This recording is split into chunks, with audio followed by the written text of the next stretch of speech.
పాకిస్తాన్లో అంతర్యుద్ధం మొదలైందా? ఇప్పుడు ఈ పాకిస్తాన్ రెండు దేశాలుగా విడిపోతున్నదా అంటే అవుననే సమాధానం వస్తున్నది. భారతదేశాన్ని ఎలా రాష్ట్రాలుగా విభజించుకున్నామో పాకిస్తాన్ను కూడా ప్రావిన్సులుగా విభజించుకున్నారు. పాకిస్తాన్ ప్రావిన్సులలో బెలూచిస్తాన్ అతిపెద్ద ప్రావిన్స్.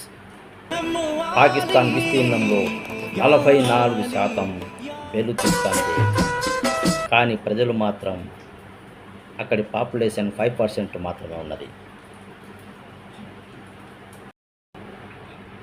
బెలూచిస్తాన్ అరేబియా సముద్రానికి ఆనుకొని ఉండడం వలన సహజంగానే న్యాచురల్ రిసోర్స్ చాలా ఎక్కువగా ఉన్నాయి. బంగారం లాంటి విలువైన ఖనిజాలు ఎక్కువగా ఉన్నాయి. పాకిస్తాన్కు ప్రధాన ఆదాయ వనరు ఇక్కడి నుంచే లభిస్తున్నది. కానీ పాకిస్తాన్లో అత్యంత పేదవారు ఉండేది ఈ ప్రాంతంలోనే.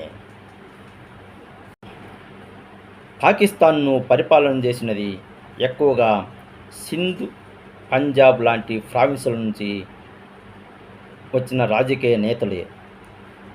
అందువలన బెలూచిస్తాన్ ప్రజలను నిర్లక్ష్యం చేయడంతో వారిలో ప్రత్యేక దేశం కావాలని ఆందోళన, ఉద్యమాలు ఎక్కువగా అయ్యాయి. ఆ ఉద్యమాల్లోంచి ఉద్భవించినదే బెలూచిస్తాన్ లిబరేషన్ ఆర్మీ.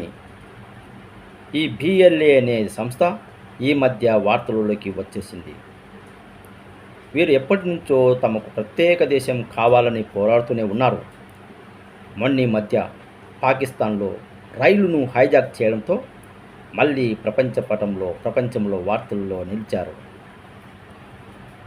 ఇప్పుడు పాకిస్తాన్లో ఇటువంటి అంతర్గత సమస్యలతో పోరాడుతున్నది. అదేవిధంగా ఆర్థిక సమస్యలతో కొట్టుమిట్టాడుతున్నది. ప్రపంచ దేశాలను అడుక్కు తినేటువంటి పరిస్థితి ఇప్పుడు పాకిస్తాన్లో ఉంది. అందువలన అక్కడి ప్రజలు మనకు ఇటువంటి పరిస్థితుల్లో భారత్తో యుద్ధము అవసరమా అనేటువంటి ఆందోళన చెందుతున్నారు అక్కడి ప్రజలు.